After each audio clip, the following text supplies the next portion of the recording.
Olá, bem-vindas, bem-vindos, bem-vindes a esse encontro para a gente refletir um pouco sobre os nossos modos de produção, sobre como a gente articula e fortalece os nossos projetos. O convite aqui é para cada cada uma que estiver acompanhando, para poder pensar e ter uma visão geral de vários recursos que você tem em mãos, que você tem de repertório, para poder vislumbrar caminhos de articular, de alcançar uma estruturação com o seu projeto cultural, com a sua obra, com a sua criação, com um espetáculo, pensar como a gente difunde, né? Pensar a produção aqui como um eixo estruturante para a difusão das nossas ações. E para a gente começar, sempre pensar como preparar a base. Quais os primeiros passos do meu projeto e como eu preparo um terreno fértil para essa caminhada? A partir do princípio, vamos partir de um princípio do arar. A partir do princípio de que arar é o ato de descompactar e preparar o terreno para que as sementes cresçam com raízes mais fortes, eu convido vocês a pensar como preparar o solo comum que um projeto irá percorrer. Tem um passo bem importante da gente lembrar que todo projeto começa ali, pela sua raiz. Então, o que a gente está estruturando para começar alinhando as expectativas de todos os participantes, todas as pessoas envolvidas em um determinado projeto? Seja a criação de uma obra, seja a estruturação de um festival, de uma mostra, de um evento. Quem é essa equipe que está envolvida e que vai ser a raiz sólida ali para que esse projeto cresça e possa ter as suas articulações necessárias? Todo cultivo de rede começa por essa base, por esse trabalho da gente pisar firme e alinhados com uma perspectiva dessa ação.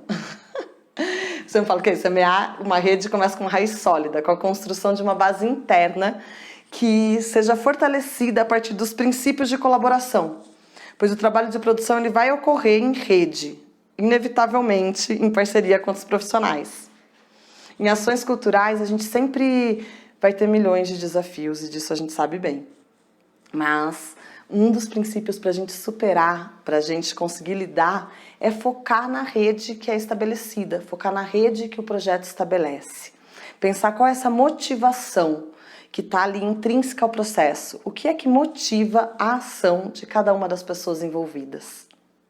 O que te motiva nessa articulação, nessa continuidade? E a gente sabe que a continuidade está muito ligada à coletividade, a como a gente se articula em ação conjunta. E aí eu sempre convido todo mundo a pensar que a produção, ela é criação. Ela vai ser essa maneira de buscar como viabilizar ações. Vai ser a arte de lidar com a frustração, porque a gente tem que lidar com muito não, e ir buscando outros caminhos e buscando outras maneiras para existir e para achar rotas de circulação, rotas de venda, rotas de negociação. Então, como que eu estruturo, para pensar essa manutenção também? A gente já tem todo o desafio para colocar um projeto no mundo. E depois, o que faz ele se manter? Qual é a rede que te faz manter em ação? Por onde você consegue difundir, vender, negociar, articular, para além da gente ter frentes de editais, de negociações, como que a gente vai olhando aqui, desde esse arar até o partilhar, até o dividir esse trabalho com o público. Então já convido vocês a irem pensando, quem é seu público? Quem são as pessoas que acompanham o seu trabalho, a sua criação? Quem habita a cada partilha, a cada momento? Qual é esse perfil que vocês sabem que tem que manter, que tem que regar, que tem que nutrir? Então a gente vai desde olhar para dentro da nossa base, da nossa ideia, até onde ela quer chegar, com quem ela vai se comunicar. Para onde que isso vai se comunicar, tanto para quem pode ser contratantes desse projeto, como para quem pode ser quem desfruta, quem partilha dessa presença. Então, quando a gente entende que a produção é esse eixo criativo, a gente entende que essas perguntas têm que nos acompanhar desde o início da criação, desde o início de como eu vou estruturando a minha ação artística para o onde eu quero que ela chegue, com quem eu quero que ela dialogue. E como que eu já vou desde o início, nesse trabalho interno, gerando a curiosidade. gerando uma rede que se interessa pelo que está acontecendo e que pode vir a ser quem consome depois, pode vir a ser quem contrata, pode vir a ser quem comenta. Tem uma produtora italiana que ela sempre fala que a verdade é que o que realmente faz algo acontecer é o boca a boca, mas que cabe a uma boa produção provocar o boca a boca. Então, como que a gente vai desde o início de uma ideia instigando esse cultivo de rede? No fundo, essa rede é o boca a boca que foi se modernizando, que hoje é um Zap, é um Instagram, é uma notícia em rede, é alguém que fala sobre seu trabalho, é alguém que indica, é algum circuito que isso pode acontecer. Então, esse cultivo de redes é a gente identificando desde os primeiros passos, desde quando a gente vai arando. E eu comecei destacando, né, que para a gente criar essa raiz sólida, é a gente pensar também que a equipe está envolvida. Então, a gente pensar que durante todo o processo a gente precisa impulsionar as ações de uma forma colaborativa, impulsionar para que toda a equipe esteja envolvida. E o que é esse estado de colaboração? Como que a gente pensa nesse estado como gerando vínculos, como as pessoas envolvidas terem a apropriação do projeto? Porque quando a gente está só como alguém executor, alguém que só vai e cumpre uma função, aquela apropriação, o saber, o compreender o todo, o onde estou inserida como uma grande engrenagem, se isso falta, você não gera o vínculo. Então é um convite para a gente preparar essa rede no interno, a pensar os vínculos, os convívios, como é construir em conjunto, construir com a outra pessoa. Como é construir em uma relação em que se é afetado pelo projeto, que se tem interesse em colaborar, em construir, em trazer referências, né? E que isso vai transparecer depois, já lá, na sua apresentação, no estado com o público, no estado de circulação daquele trabalho. Né? Pensar nessa equipe participativa desde esse projeto, desde a sua execução.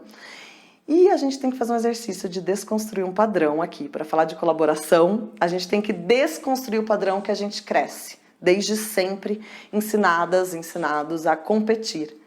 A competição, a comparação, ela sempre veio à frente, desde sistemas educacionais. Então, também como que a gente gera nessa equipe um estado que inverte essa lógica? O que você tem feito para inverter o estado do competir para o colaborar? E aí é um convite também a despertar, a identificar e potencializar quais as habilidades de cada pessoa envolvida. Quando cada profissional está numa função dentro de um espetáculo, dentro de uma criação, dentro de um festival, está colocado dentro do seu lugar de potência, onde que eu mais tenho habilidade? Eu sou péssima com questões administrativas. Primeira coisa que eu vou buscar é alguém que possa resolver minhas burocracias, minhas notas, possa resolver contratos, acompanhar esse lado. Porque eu sei, posso saber fazer? Posso. Mas o tempo que eu vou desprender para isso, o desgaste que eu vou ter, não potencializa a minha frente de negociação, por exemplo. Não potencializa a minha habilidade de comunicação. Então, esse convite do arar, do preparar esse solo, é também entender aonde cada uma das pessoas envolvidas vai colocar sua potência. E que potência vai colaborar mais para essa rede, colaborar mais para essa estrutura, né? E lembrar que quem está à frente está sempre num papel de coordenar. E que coordenar é ligar, unir e harmonizar todos os atos e esforços.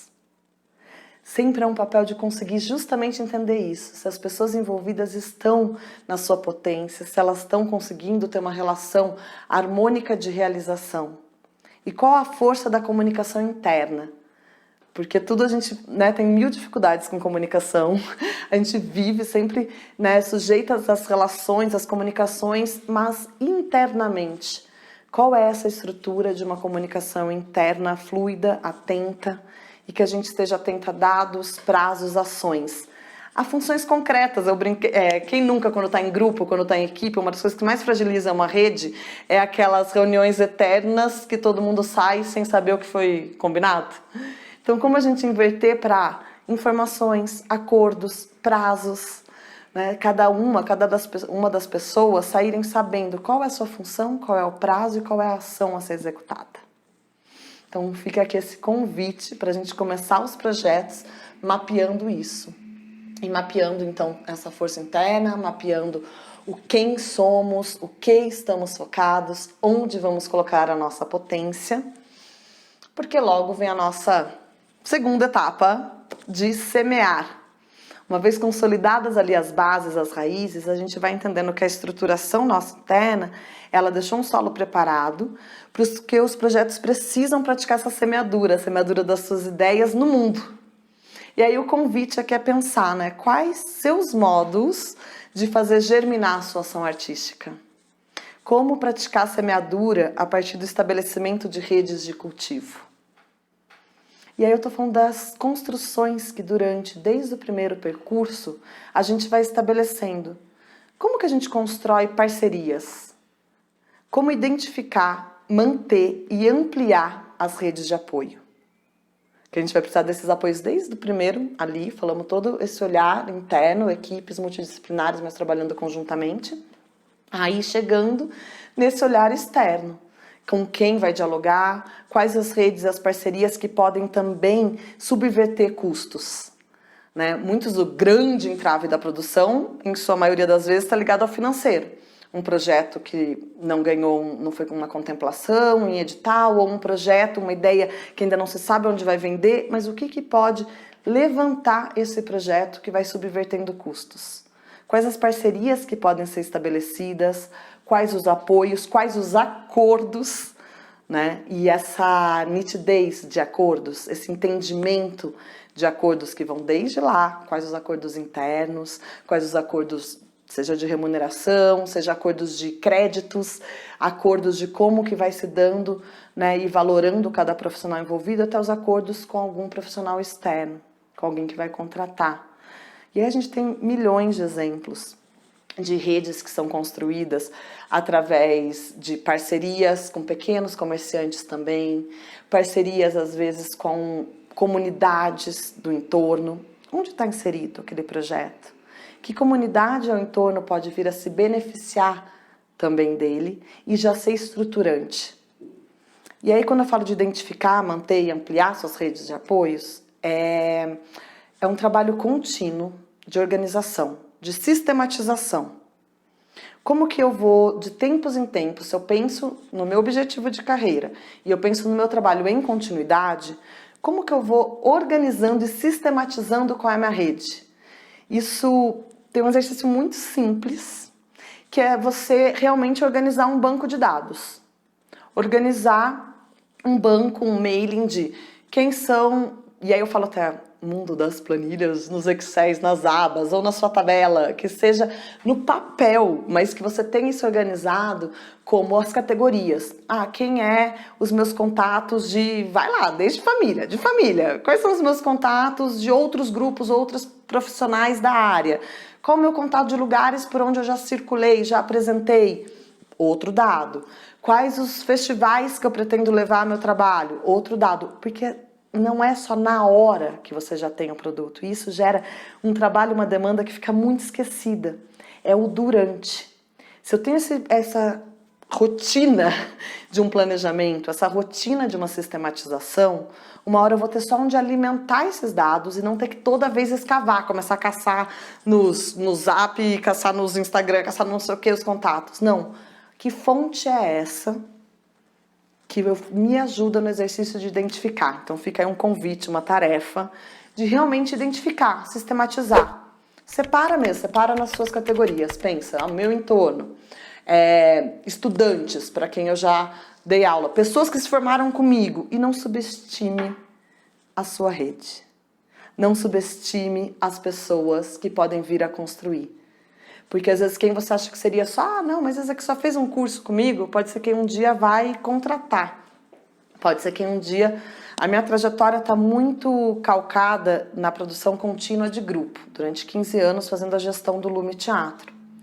E uma das coisas que eu mais aprendi ali era o quanto é rotativo o poder de contratação, o espaço de quem pode. Então, todos os anos o Lume fazia os cursos de fevereiro. Quantas pessoas eu já não vi entrando lá na sala de treinamento do Lume, me cumprimentando, conversando.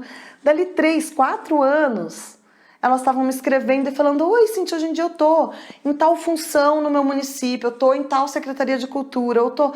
E queria muito saber o preço de uma oficina, contratar um curso do Lume, ou isso. E essas relações, elas são a médio e longo prazo, né? E a gente vive com necessidades imediatas. Então, esse olhar ao cultivo é lembrar mesmo da essência da palavra cultivar, né? Desse arar para semear, para chegar à colheita. Isso é o tempo. Então, tem que ser rotativo de enquanto eu tenho uma relação e uma rede que já me apoia imediata, eu também estou tecendo e construindo e preparando o solo de uma rede que virá a me dar sustento. Essa é uma busca de sustentabilidade nas artes. E é uma busca que a gente não é treinada a aprender. Até porque a nossa vida nos exige a conta do mês e não um pensamento a médio e longo prazo. Até porque a gente não se forma em artes pensando como estruturar. A gente tem uma lacuna imensa entre o pensamento artístico e um pensamento em produção. Então, o convite a pensar rede é o convite a pensar as estruturações, as manutenções, o que vai nutrindo circularmente, o que vai nutrindo a cada etapa.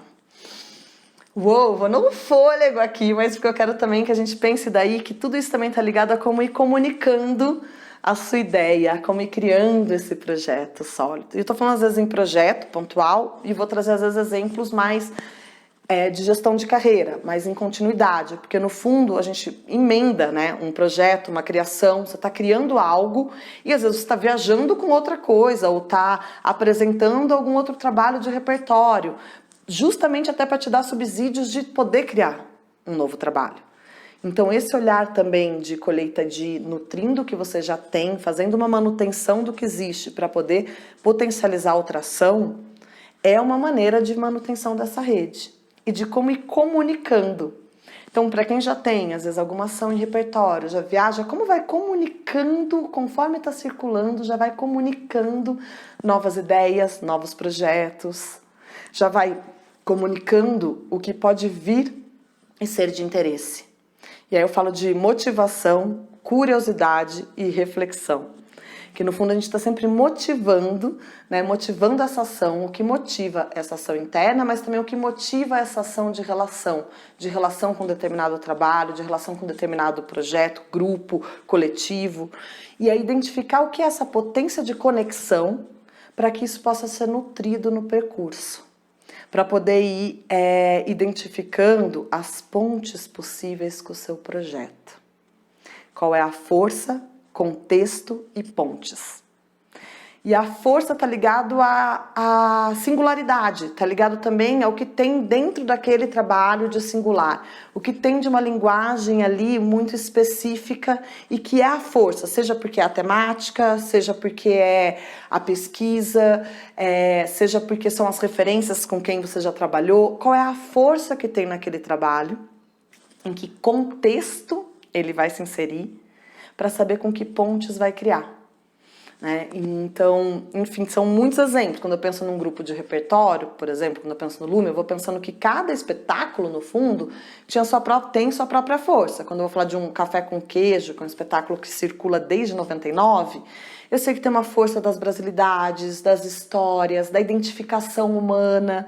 Tem um lugar, né, que o Café com Queijo é um espetáculo, que eles viajaram, foram para o interior do Amazonas, Pará, foram por vários rios, conhecendo pessoas que, quando são retratadas ali, no fundo lembram vó, tia, tio, a história que eu já ouvi no interior, na família, gera uma identificação. Então esse exemplo é para mostrar, a gente tem a singularidade daquela obra.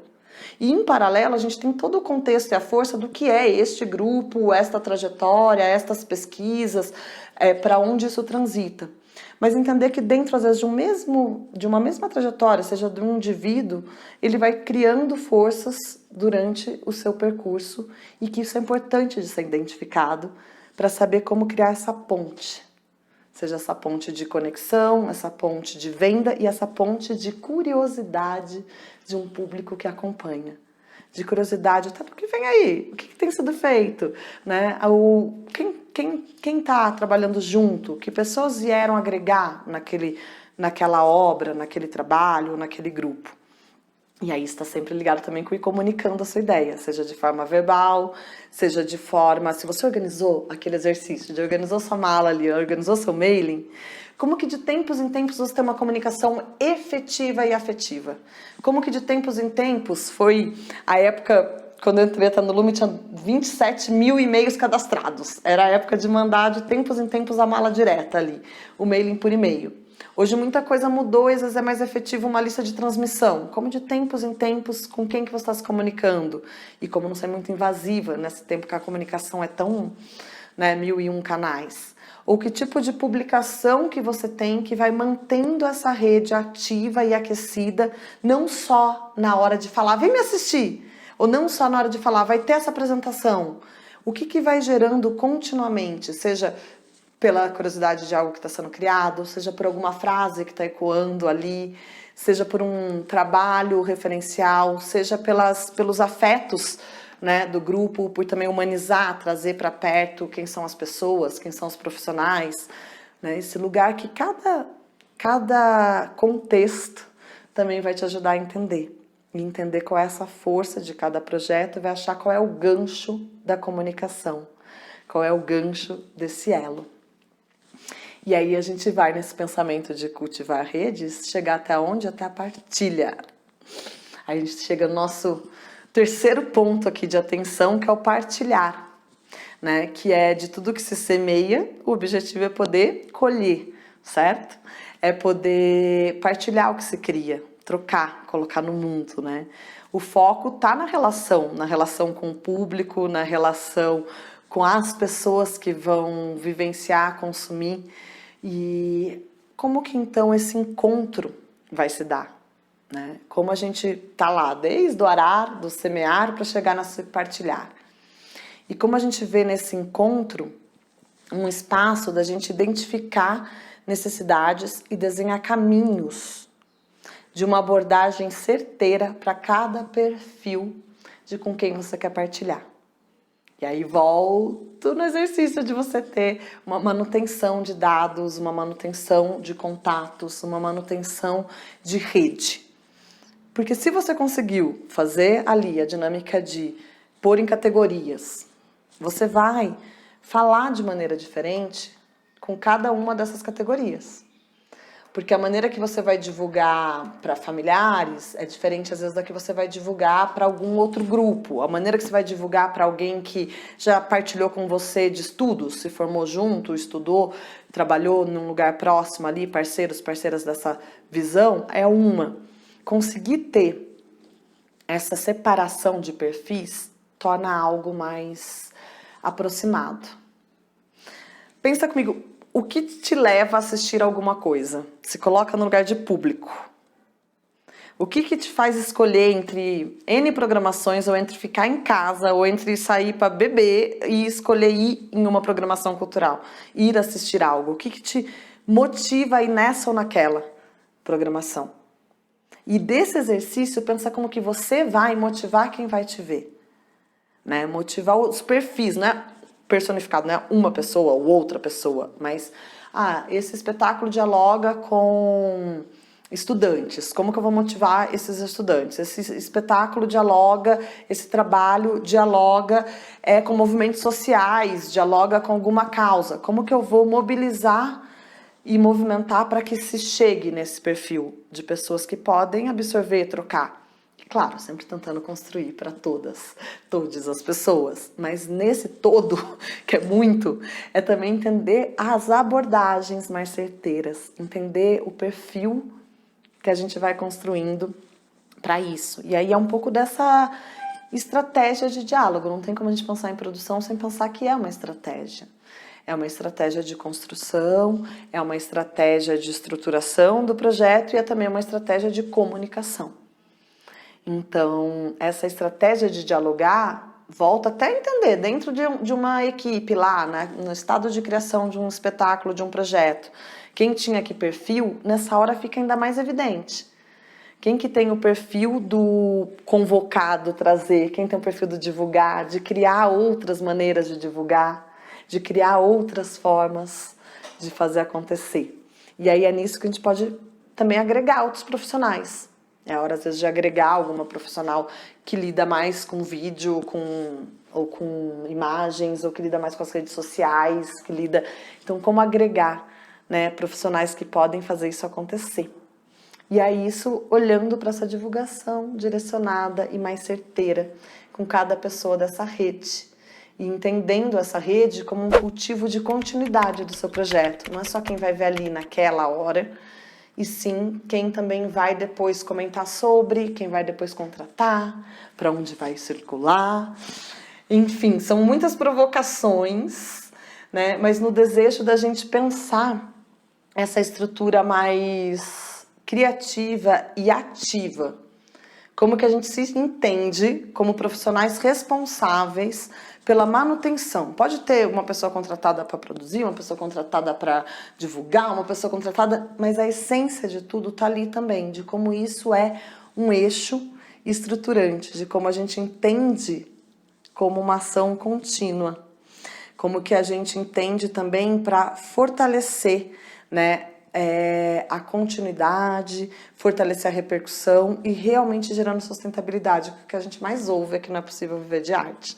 Então, como que a gente também vai fazendo essa inversão, como que a gente vai achando os investimentos, as relações, as estruturações, de onde vai vir essa sustentabilidade? Né? Uma rede que ajuda a trazer público, que ajuda a trazer contratantes, que ajuda a trazer visibilidade para ganhar um edital, para ganhar um festival, para participar de algum circuito. Lembrando que é tudo a médio e longo prazo.